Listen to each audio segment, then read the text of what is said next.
I think a lot of times in women's sports, people have a tendency to just say it's the right thing to do. And yes, it is. It's the right thing to do. But you can do good and do really good business at the same damn time. Now on the Epicenter of Women's Sports podcast with Karina LeBlanc, one of the most powerful voices in global sports leadership and marketing. Women fans will tell you exactly what they want. I am surprised by how many people still don't listen to them. Wasserman executive Elizabeth Lindsey explains why now is the time for brands to invest in female athletes. That we insist upon evaluating women's sports against the same metrics of men's sports. I actually don't care if there are fewer viewers, if the higher percentage of them are engaging and acting and buying my sponsors' products and all that, which women's sports bears out every time. I am so excited is an understatement because I know I'm going to learn in this conversation. And I think you will too, because Elizabeth is the global president of the brands and properties at Wasserman. And if you don't know what Wasserman is, they're like one of the biggest global agencies that represents athletes, builds sports marketing campaigns for brands, and drives the growth of sports, entertainment, and culture globally. Today, we're going to get into the business of women's sports, from the fandom and learning about our fans, because Wasserman has done research like nobody else. We're going to be talking about leadership insights because Elizabeth Lindsey's been doing this for decades. It's going to be insights with data and research, and it's going to be different from what you're used to. So today, I'm so pumped to be here with the great Elizabeth Lindsey, because honestly, I remember my first conversation and meeting you. It was during the pandemic. It was the collective. You'd started this group of bringing women together where we showed up for each other. We had real conversations. We just got real and raw during COVID, which most people just needed. Oh, yeah. And I got to be in a group chat with you. And within the first 3 seconds, I was in awe. Because it's not just what you've done, it's who you are, how you show up for women, how you are so invested in in women's sports and just invested in people. So, thank you for saying yes to this. Thank you for being here. I think one of the biggest things I wanted to start this off is just getting real of like a moment in life that defined you so that we can just kind of have people understand not your title, but who Elizabeth Lindsey is and how she got here to be where she is today. Girl, it's too early for that. Especially after the 18 innings from our friends at the Dodgers last night. A moment in life that defined me, personally or professionally? Let's go both. Oh, you're going to get real. You know what? I'll start personally. Look, there's a great line in a book that I love that says it's never too late to have a happy childhood, which I adore. We've all had these seminal moments from our lives and growing up, and I'm not immune from that. My parents got divorced really young, and I can remember as a really young girl looking at that and thinking my mother looked scared, like about her future, about her kids, and she'd meant to be a stay-at-home mom. That's all she wanted to do, and that was taken away from her. And I remember she looked scared, and I can remember vividly. She did great. She's amazing. But I remember vividly thinking, I'm never going to be in that situation. I'm never going to not be able to take care of myself and wonder how I'm going to take care of those around me. And that was a very, very powerful moment for me, very young. I think I was like 11. Wow. 11-year-old Elizabeth. And you literally have been taking care of other people since. Okay, professionally. I think I tell people all the time, the greatest thing that ever happened to me is I got my ass kicked on a deal one. Like, I love that Michael Jordan point of view where he says, I have failed again and again and again and again, and this is why I win. Like, I love that mentality. The most seminal moment that ever happened to me professionally is I lost a deal negotiation on behalf of one of my biggest clients, and it was a profound loss. It wasn't my fault. There are some people being a little shady, if I'm being honest. But I remember having to tell my client and saying, this is not going to happen for you, and having to tell the team, this is not going to happen for you. And it was horrible. And I remember I walked out of the conference room into the bathroom in our office, which was outside. So it was not inside our office wall. So there's like a bunch of people I didn't know in there. And I just sat on the floor and cried. I felt that so profoundly. And I never apologize. People always say you shouldn't tell people weakness and emotional and all that. People don't have a problem with emotion in business. They have a problem with women's emotion in business, Mm. which is not the anger and the frustration. It's the caring and the crying. So when I cry, it just means I care. And I'm never going to apologize for that. I cared. And I felt bad that I lost that in that moment. But I sat there for like 30 minutes and sort of lost it. And then got up and walked back into the room and said, okay, what are we going to do now? Where do we go now? Yeah. And here's how we're going to go around this problem. And here's how we're going to orchestrate a different deal. And here's how we're going to make sure our client still wins in this very challenging moment. And it works. It Oh. very much worked. And it turned out, everything I believe in karmic reality and everything happens for a reason. And it actually worked better for them. And it put them in a better situation with their business and brand challenge at the moment. And I talk about that a lot with people. I think it's as important to talk about the losses as it is to talk about the wins, because the losses teach you more. And Oh. what it taught us in that moment was a bit of resiliency, that there's always a way. In our industry, there's always a way.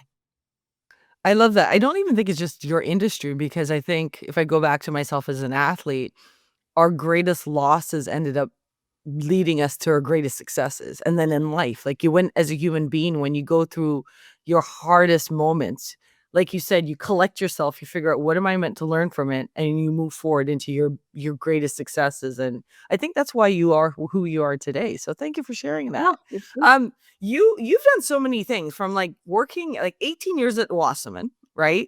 And Technically longer, actually, because I worked at OnSport before, which was Casey was a part of in the early days, and then we split up and then he bought us back. So I've been essentially in this role for close to 24 or 25 years. because you did the golf strategy at American Express I Golf did all of Strategy, American right? Express's strategies for a while. They were still my baby to this day. And then you did Formula One, the Williams sisters, broadcast and journalism, mass communication at UNC, like all these different big time things. How did that lead you to where you are today? Well, a lot of it was go with the flow, which is really interesting. I say this when I go speak at college campuses in particular. Like, I went to college to be a pharmacist. If you look at my high school yearbook, it says was planning to study pharmacy at UNC. Like, it took like about one session of organic chemistry. I was like, "This is not for me. This is not for me."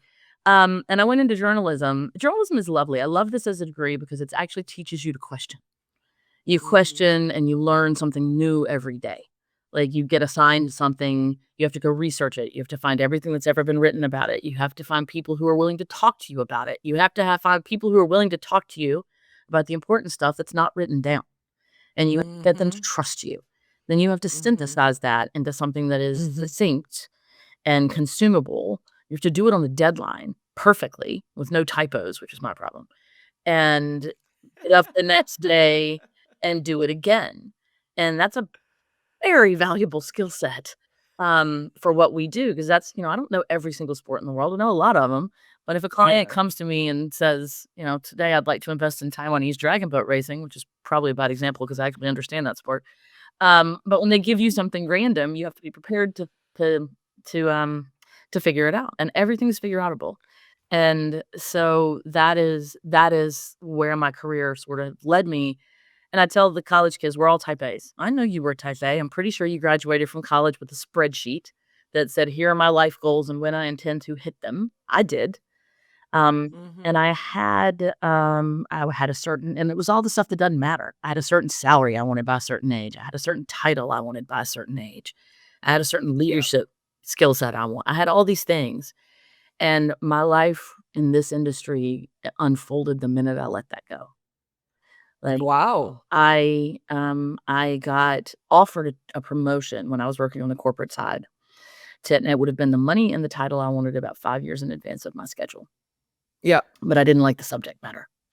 Mhm. And the subject matter of the job, like taking a job that you didn't think you would enjoy for money and a title, felt like bad karma to me. And so I said no. And if you turn down a job in corporate America that gives the promotion and a raise, they look at you like you have 12 heads. And I'm like, I don't want to do it. It doesn't sound like it doesn't sound fun. I don't want to do it.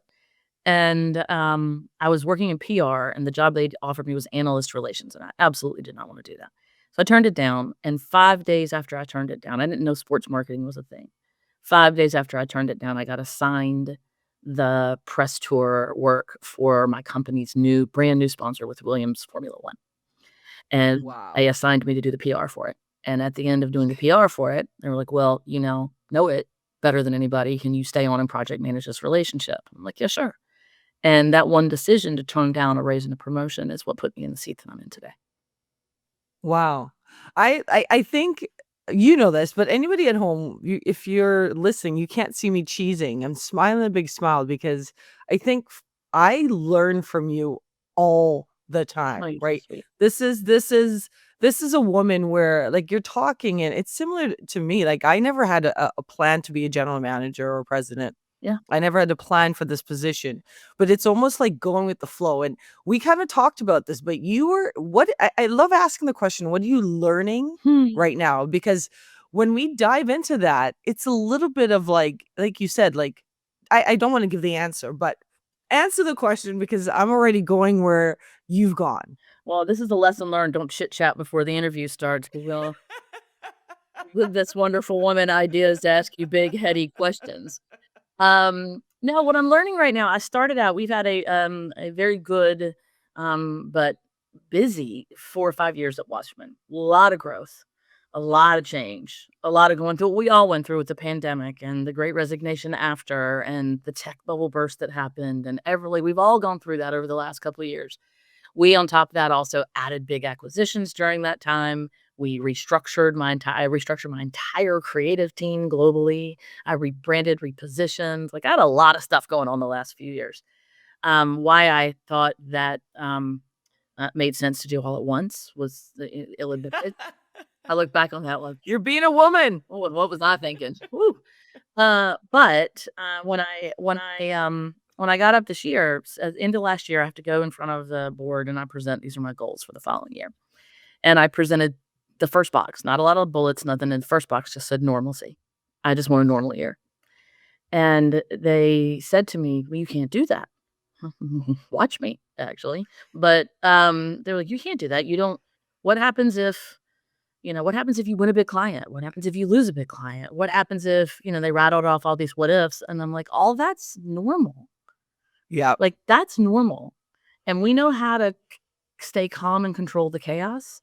I know how to do that. That's normal. What I meant was I wanted to just be on that normal path without all the self-inflicted wounds that I was giving myself. Like, I'm also going to rebrand and I'm also going to reorg and I'm also going to this. I wanted a year where we just kept our head down and looked at where we were going and got the job done. And we talk about something inside Wasserman a lot. The surest way to lose a race is to have no idea where the finish line is. The second way to lose that race is having no idea what the directions are to get there. And so to me, that's what we're focusing on this year. Normal is that's our North Star. That's who we are. This is what we do. This is what we believe in. That's where we're headed. And here's the path to get there. Now go run the best race you can run. And that's what I was laser focused on. And all the other hits that come, and they all come, like that's just life. That's, learning how to control the chaos. And quickest way to do that is just run your race. Just know who you are, know where you're going, know how to get there and run your race.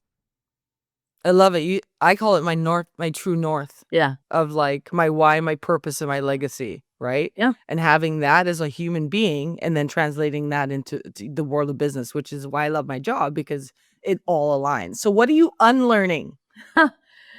Unlearning adding 18 self-inflicted wounds to my plate in 1 year.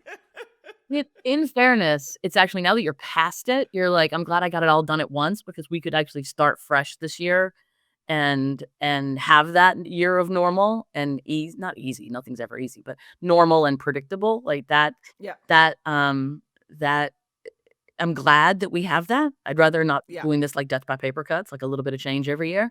But while you're in it, like, the number of times, like, we looked at each other like, "What are we doing?" There's a guy on my team who's been with me for, over 20 years, Will Pleasance. He was amazing, and he runs our US business for us, and he looked at me he's so deadpan, he looked at me one day, he's like, "Everybody got a plan until you get punched in the face." And that's like Mike Tyson the Mike Tyson quote of all.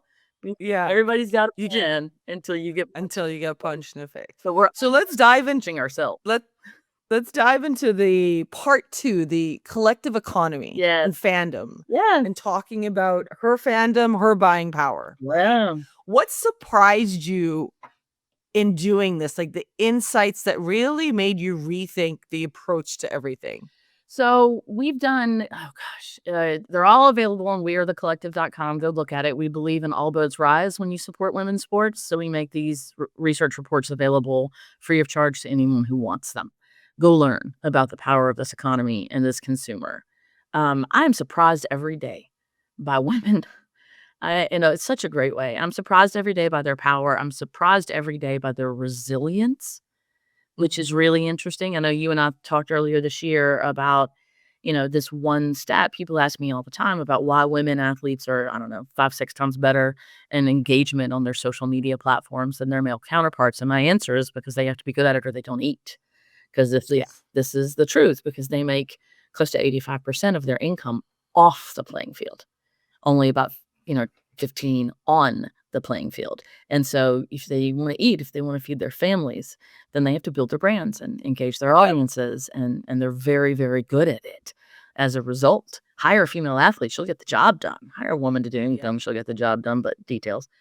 And the men are exactly the almost exactly, not quite fully 85%, but opposite of that.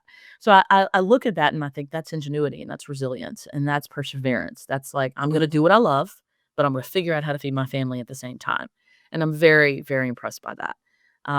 Part of the study we talked about, we did most recently we did a study about the buying power of the female consumers, the female sports fan. And I want to be really clear. We talk about female sports fans and people treat it like it's an 8th grade prom that girls are on one side and guys on the other, that we're just talking when we talk about the female sports fan, we're talking about female fans of women's sports. No, we're talking about women who are fans of both men and women's sports. Yes. This is a broad, powerful Mhm. consumer base. I learned we did this most recent study, I think, in 10 countries worldwide, which was really interesting, an original study in all these different countries, and I noticed so much similarity between women around the world.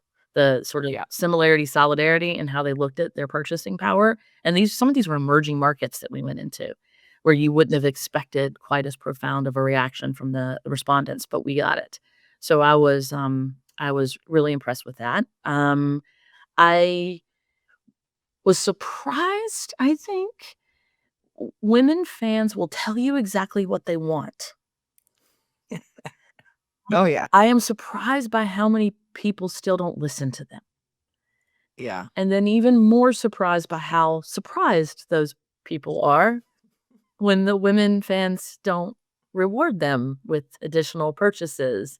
"Well, why didn't she buy that?" I'm like, "Well, maybe because she told you she didn't wanna buy it in that way." Maybe to I don't know, listened, then maybe we would be selling some more T-shirts. So it's interesting to me to look at that dichotomy of how, like, entrenched norms are in our industry. Like, we're an industry built on tradition, I believe. I'm a sports purist, don't mess with the game. Like, I get all that, but you gotta talk to the audiences around the game in the way that they wanna be talked to, and some of that came out in the study, which I thought was really interesting. I read the study and I remember it talked about how mothers shape the next generation. Like 49% of moms played sports when they were Right. young. 91% of women's fans are mothers who report Yes. being involved. Yeah. And then it shows you that like mothers are not just consumers, but they Or the also original can the OG influencer.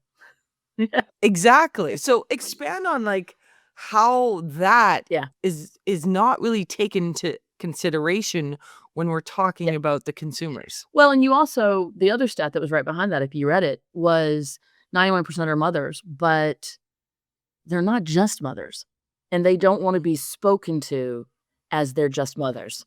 They are don't get me wrong, I love being a mom, we Mhm, nerd out about our mhm. kids every time we talk, but,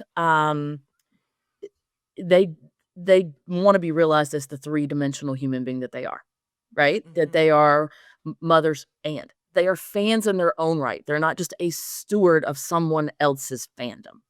And Yeah. so when people say, "Oh, 91% of mothers," so I'm gonna talk to women about how to get their sons and daughters, mainly sons, how to get their sons and daughters into sports, how to make sure we get, youth tickets for them, how to make sure you buy them stuff, kit for Christmas, like, as if your only role in life is to be a steward of someone else's fandom. Yeah. And so they don't like that. And so they wanna go back upstream a little bit and say, "Recognize me as a fan." Like, it's funny, like, you don't see people talking about, like, dad you always hear this concept of dads passing on to their sons fandom of a team, Yeah. but Exactly. you Yeah. never hear them also being treated as if they weren't fans themselves. That your Yeah. job is to make sure your son is a fan of the Giants. Like, that's it, that's your only job. Yeah. They do that to mothers, they don't do that to fathers. And so you need to start looking at the individual and their role in influencing their family, their husbands, their children, their friends, like, that it's passion, and these women consumers are so incredibly comfortable expressing that passion. They'll express Mhm. it to anybody who listens, Yeah. and so recognize that, but don't trade one for the other. It's so interesting 'cause I think this is how times have changed. Because my daughter, she will, through me, I'm sure, be a Portland Fire and Portland Thorns, like, she wants to play both sports because and I didn't even Of know, course she can. I I've just met your wanted to daughter. influence her, right? I've met her. But Pretty sure she can do it. but on the flip side, there's 51% of women globally who are not mothers, Yeah, and we need to find the balance of how to speak to yeah. them as well. Do you wanna expand on that? 100%, especially upcoming Gen Z women. The thing that's so powerful, and I say this, the Gen Z female consumer, ignore her at your own peril. Mhm. Because they are you wanna talk about fans who tell you how to speak to them, they are punitive if you don't get them. Yeah. They will make sure you suffer and your children's children. Like, they will not only not be a fan of your sport, they will tell everybody else not to be a fan of your sport. They will make sure their children, when they have them one day, will never be a fan of your sport. Like, they'll take it down.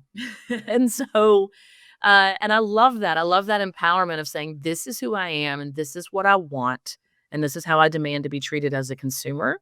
And, oh, by the way, we're actually controlling well over 85% of the wallet and the purchasing decisions, not only for me right now as a young Gen Z woman, but my family, and that's just projected to grow.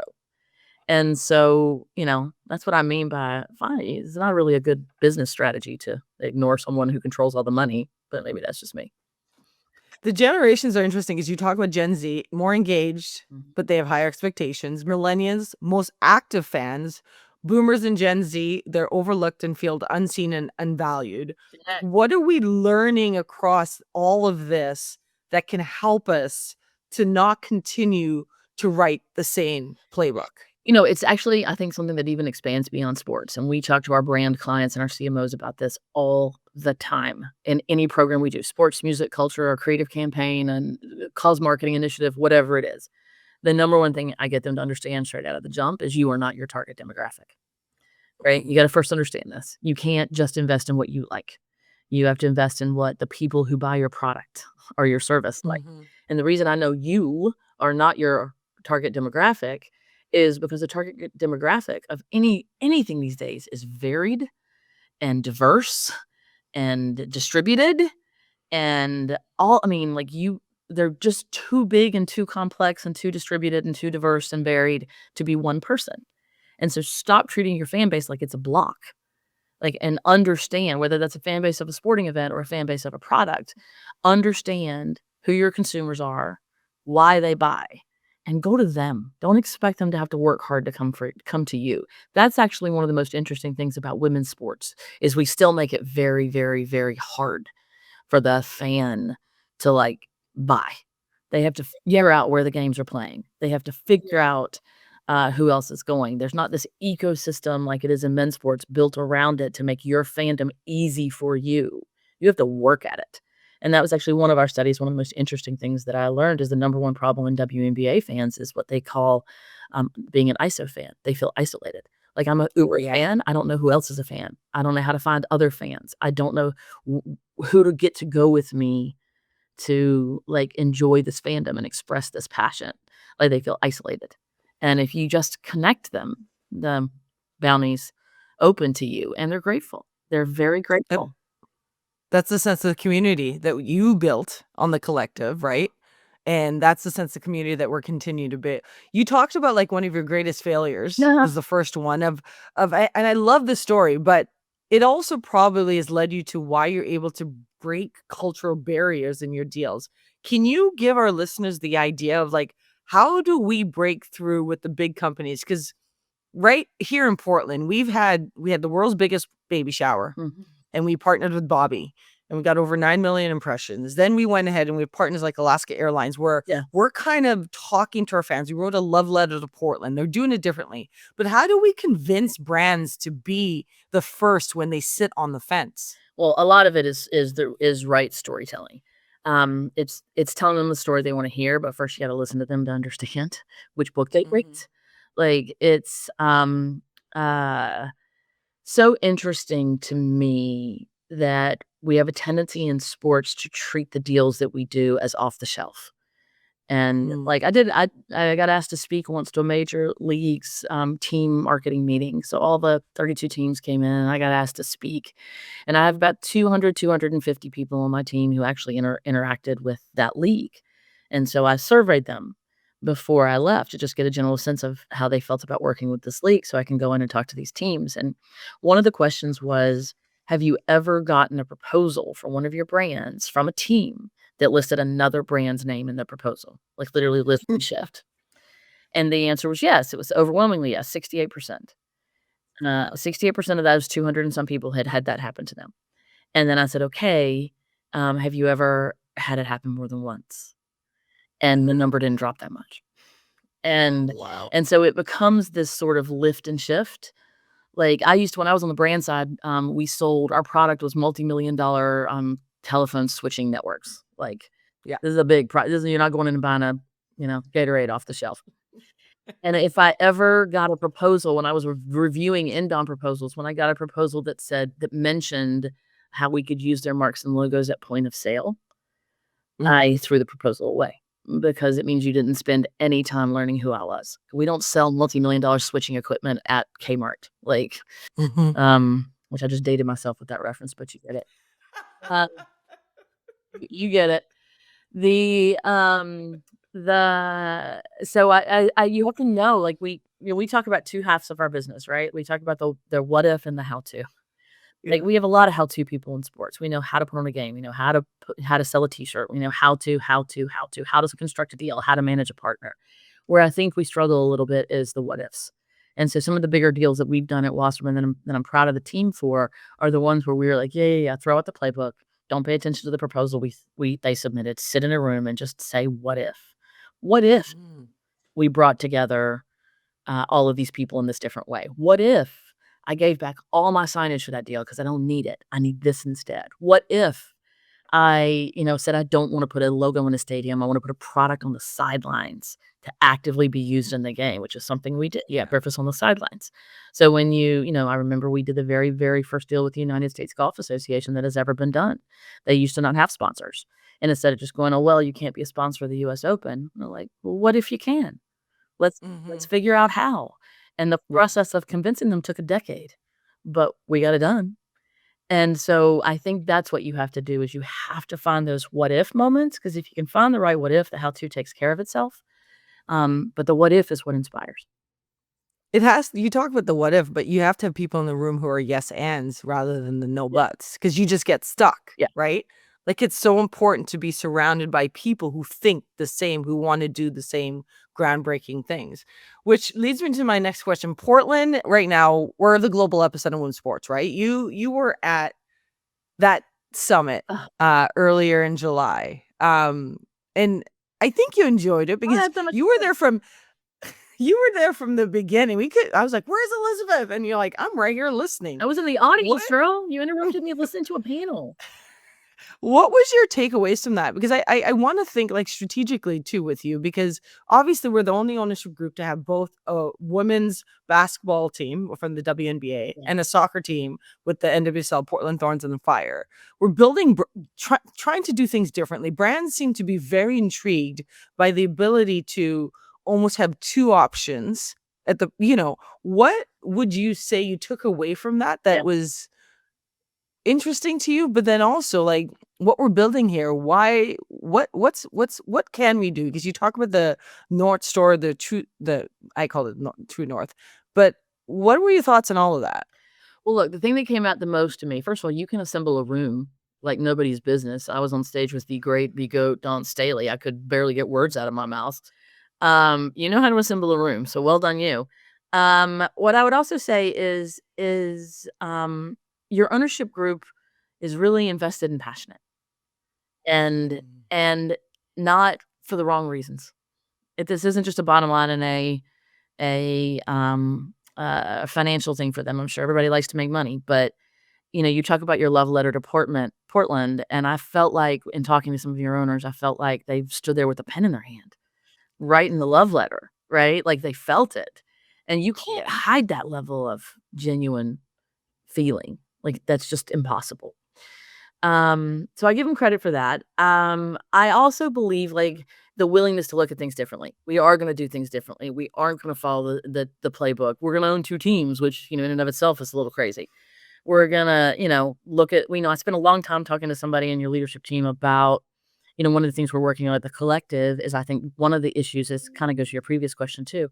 One of the issues is that we insist upon evaluating women's sports against the same metrics of men's sports. Yeah. And so it's all eyeballs. It's all like, well, reach and eyeballs, and they don't get as many viewers. And I'm like, I actually don't care if there are fewer viewers, if the higher percentage of them are engaging and acting and buying my sponsors' products and all that, which women's sports bears out every time. Every time you look at the data, it's not an awareness thing, it's an avidity thing.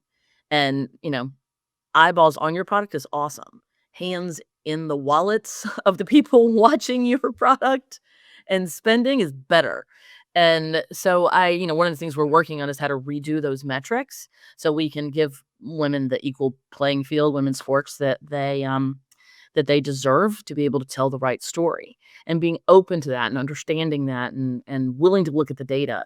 I think a lot of times in women's sports, people have a tendency to just say it's the right thing to do. And Yeah. trust me, it is. It's the right thing to do. But you can do good and do really good business at the same damn time. Yeah. And understanding the audience and the metrics and being willing to look at them differently and market it differently and sell it differently and even own it differently. That was the biggest takeaway I took. You're lucky. I'm lucky, I'm blessed, and I don't want to keep you longer. So quick rapid fire. Describe your leadership style in one word. Open. Ooh. Who inspires you most right now and why? My son. Ooh. Wow, I love it. Why? I see great, maybe cry on a podcast. Damn. I see great promise in the next generation. There is a clarity to how they look at things. There is an ownership of the problems of the world as much as the opportunities in the world. And there's a profound desire to engage and fix it. And that gives me hope. And we all could use a little hope. Oh, so beautiful and personal. If you could have dinner with 3 people, dead or alive, who would they be? Oh, Ruth Bader Ginsburg. Yes. I got some questions for her. Dolly Parton and Gloria Steinem. Ooh, those are 3 great ones. Describe your sense of humor in one word.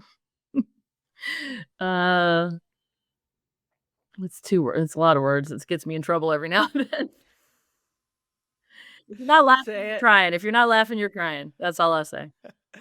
What's on your bucket list that has nothing to do with sports? Oh, I wanna go to the Oscars. Oh. Yeah, I think that'd be fun. That's on my bucket list. Actually, the guy I'm If you eating could for breakfast with right now is the guy who I'm gonna beg to take me. Okay. Tell him I'm sorry. I'm sorry. I'm gonna what if you could sit in a meeting or a moment in sports history, which would it be? Billie Jean King, September Oh, 1973, when she sat and convinced the 8 of them to hold their dollar bills in the air and say, "This is how we're gonna do women's tennis from now on out." I think you can draw a straight line to all the accomplishment that women have made in sport back to that date. you know what's crazy? Sometimes you don't want to meet your heroes or your sheroes. I met Billie Jean Like, King and unbelievable. Like I met her and then we had breakfast together. Like, we spent time together.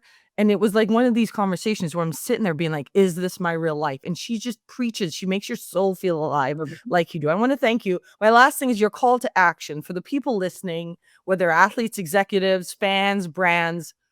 What is your call to action to everybody? Educate yourself.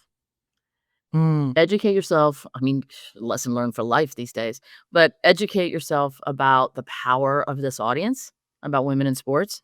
Educate yourself about, and when I say women in sports, I don't just mean fans. I mean fans and the athletes and the executives running your businesses and your consumers and women. Educate yourself about this group of people because so much of your life depends on it. And realize the platform. We talk about the moment in women's sports right now. It is not a moment. It is not even a moment, a movement, as people are fond of saying lately. It is a platform. It's here to stay, and it is an opportunity for you to grow your businesses. I love you. Thank you for showing up today. I'm sorry I made you late. Thank you. You messed up my Oscar invite. We're gonna have some. No. Okay. Okay. All right. I'll help you. I'll help you if it doesn't work out. Thank you for all you do. All right. Here. Thank you. Bye. What a conversation with Elizabeth Lindsey. Like, not only is she insightful in women's sports, but in leadership, using data, her passion, and just her knowledge. I mean, I took away so many things. One of it is just our fan base, the collective and the fandom work that they're doing, that like the fans are telling us what to do, but we're just not listening. Wow, Gen Z, let's pay attention to them. Like, and then there's the leadership takeaways of like owning your mistakes. She talked about the fact of like sometimes when you sit back and reflect and you own them, you actually can accomplish so much more. Letting go of expectations. You know, she said that's when she really started to live her life of not having the expectations of the salary, the job, the title, but just being who you are. The collective. Thank you, the collective, the fandom, the work that they're doing through that. So important. The finding the what ifs, like start thinking differently and what ifs instead of what wasn't. And then most importantly, the North Star, or the true north, as I call it. Like, live your life going after the North Star, who you are, what you want, and staying true to that in chaos. I mean, my call to action to you is live your true north, live your North Star. Start thinking of the what ifs, but most importantly, let's change this world and the perception of women's sports together. Keep tuning into our podcast, the Epicenter Women's Sports. As we're coming to season 1 ending, let us know who you want to hear from. Let us know what you want us to do differently, but also what you love. We also like to hear the good comments. But keep tuning in and following us. Bye.